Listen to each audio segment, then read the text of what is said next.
Welcome back, guys, to another video.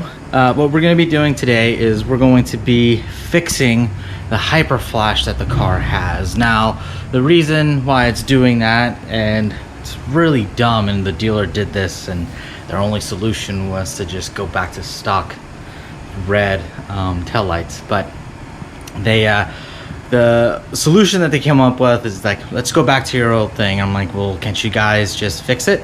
And they're like, well, your car isn't an RS and it doesn't have the ballast or the thing, because the RS versus the LT models, or non-RS I should say, they don't come with the upgraded headlights and tail lights and, you know, all that stuff. So with that, you need a resistor in that way, which is totally fine. You know, because it's something that I was able to buy. It was not cheap, but I was able to buy it and throw it into the car.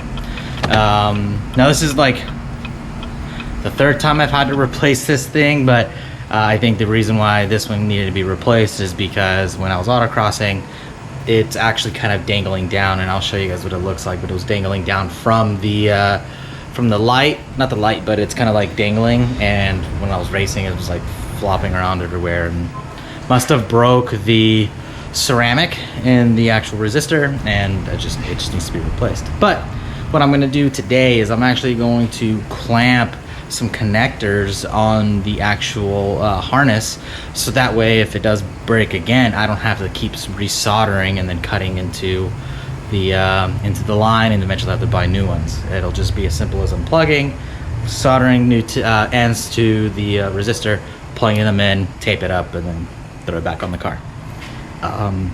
But yeah, the hyper flash is super annoying. Some of you have some of this. There are ways to be able to do this without buying a harness. I would highly suggest buying a harness. It's expensive, I'm not gonna lie, but at that same time, it is way easier.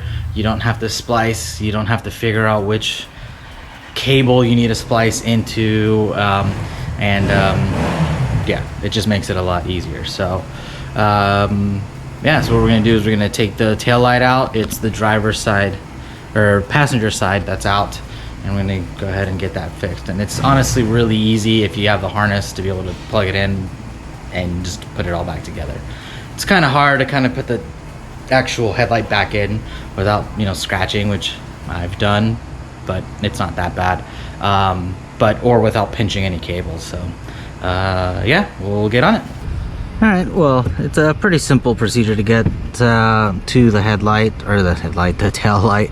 So you got a little button here, and there's one right here as well. And you pull that out, and then you can actually bend this back. So I would definitely recommend getting one of these plastic clip pulling tools. They definitely save your butt in tight pinches. Yeah, it just kind of goes on like so. And then you just kind of pull back, and yeah, that's it. I gotta get a new one of these because they're a little busted, because I've had to do this so many times. And then you just kind of peel this back, and that's it. And then once you get that all nice and peeled back, then you can access these little bolts here, or the nuts there, and then there's one right back there. And then there is kind of like a orange clip thing back here. You don't unscrew that. You just it kind of like creates friction against the actual threads, and it kind of acts like a temporary clip, I guess. I don't know, you would want to call it. But I'm pretty sure this is an 8. Yep, this is an 8mm no wrench, and yeah, you just take the 3 off, and oh yeah, you also got to take these 3 little clips out too, and you can use this as well. Won't be as bad, or you can use a small flathead.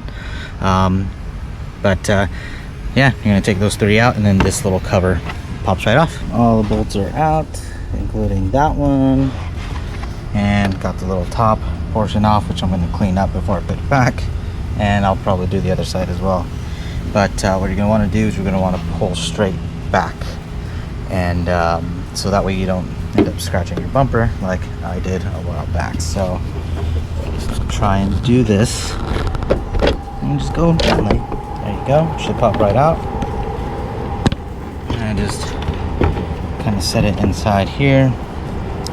And here is the harness, which this part is broken on my car because I was dumb. But oh yeah, looks like it melted. So yeah, just got a little too hot, but I think it's because it blew up when I did the racing.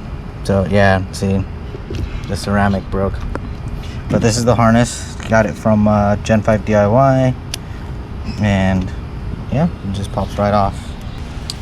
Yeah, and then that's the harness. So what we're gonna do is we're gonna go ahead and cut this open, expose the wiring, get all the tape off, and yeah, get it replaced. All right, so took it all off, and yeah, as you can see, look at all that. It's all the ceramic. It's like sand. What's funny is that this actually, when I put it in there, it is that color. So yeah. That being said, yeah, it overheated. It got super hot, melted a lot of stuff, and I can't even use that little shielding thing I had on there prior, which is fine. You know, I'll just have to figure out a way to, because it needs air anyway, because this is essentially what dissipates the heat, the extra voltage from the car, to keep it from making the LEDs in the taillight hyper flash. So yeah, so what I'm going to do is I'm going to cut this open. I'm going to see if I can save the solder points that I did, and yeah, use some connectors to make sure that I can you know, do quick connections, so that way if it happens again, I can just do it kind of fast. If this keeps happening, I will have to figure out a different mode or something to keep it from doing this as often. But yeah, so I'm gonna cut these open and see what is, you know, available. But yeah, this thing is just like, yeah, there's so much stuff coming out of there. But yeah, we'll go ahead and cut it open and see what and we'll get the new ones connected. As far as which ones they are, I'm sure you guys are wondering about that keg that's just randomly sitting there. I wouldn't worry too much about it. Don't worry about that. But yeah, so these are the ones that I got. I got them at O'Reilly's, I think. But yeah, these should work. Yeah, they're 2 load resistors. But the part number, I think that's it right there. The load RSL BX. I think that's the part number. So yeah, I got the 2, so I don't have to worry about going to the store again. And yeah, but before we put everything and get everything tightened up, you know, we're gonna just make sure it works, because if it doesn't work, then obviously we need to go get other ones.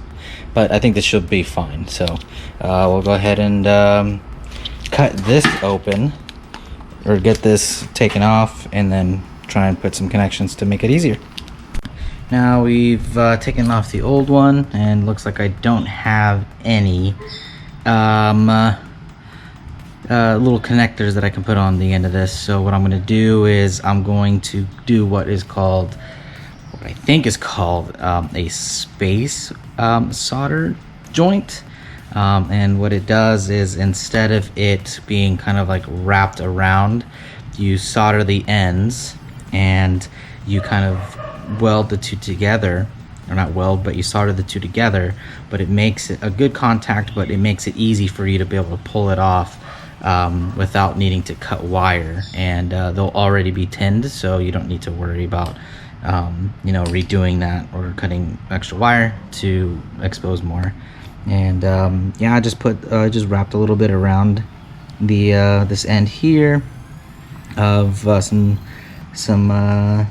some solder, and I'm going to just melt it on there to tin it, and then I'm going to put the two together as best as I can.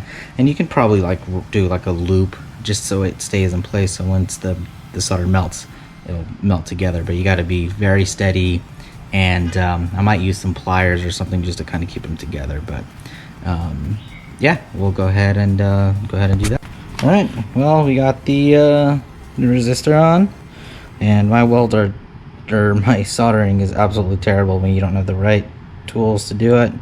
But this will work. This is really good. And I didn't put shrink tube on it because if I need to replace it, it's a pain in the butt to get off. So I'll just use electrical tape. And honestly, it's not really needed as far as like to get sealed, because it's tucked under the bumper and the water will really get to it anyway. So it's good. We're just gonna plug it in, make sure it's working, and make sure this doesn't blow up.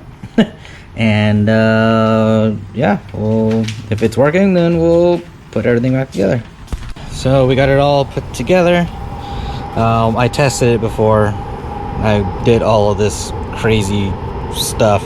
It's not the prettiest thing, but the idea is no one's gonna see it, so it doesn't really matter. But got it all together. Just did some electrical tape just to kind of, you know, protect some of the soldering points, but it's not going to be too bad.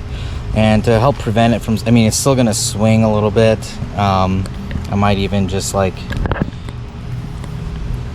it needs to be able to come down here, so I can't.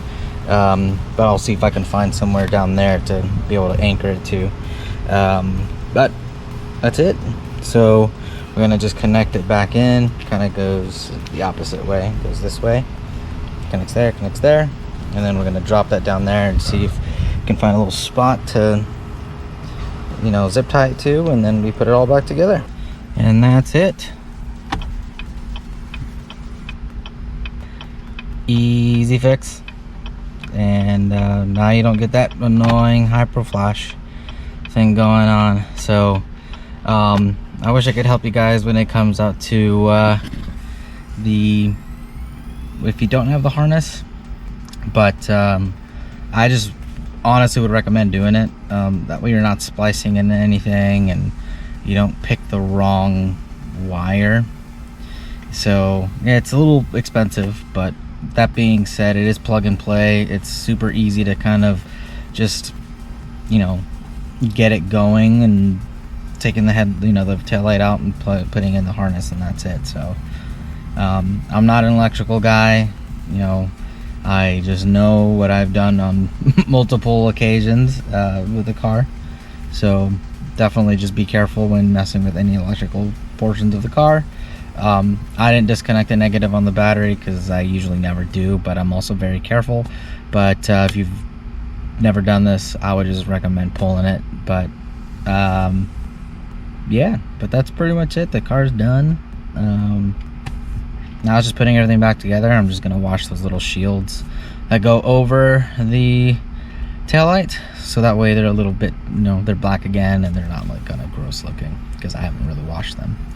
But yeah, that's it. Thank you guys for watching. I wanted to make this kind of like a short video and kind of show you guys how to fix that little issue that I have, and hopefully it's able to help you guys out and have some more stuff going on. One of my canards broke, so I'm gonna re-put those back on, but I'm gonna show you guys how to do it. I don't remember if I did a video or not, so I'm just gonna do it anyway, just in the case that I didn't. But I'm gonna do that on a completely different video, and I'm literally just gonna film it like right after this too. So and then wash the car and have it ready for Cars and Coffee for tomorrow. And I have my spare set of front wheels or tires, because I had to get them out from the shop, but that's okay. That way, you know, when we need to get new front tires, we've got some ready. So thank you guys for watching. Thank you guys for you know, the 322 subscribers as of this video. It was awesome, and I appreciate everybody watching, and I'm gonna try and be creating more videos. Got some more racing stuff coming up, and I'm gonna try and get all these videos up as fast as I can. But for those of you who have been sticking around and watching and you know, messaging me, I appreciate it. You know, follow me on Instagram, follow me on Twitter, on the V6 Camaro page. I'm always on there as well, so feel free to send me a message if you got questions. More than happy to help. But until then, I'll see you guys on the next one.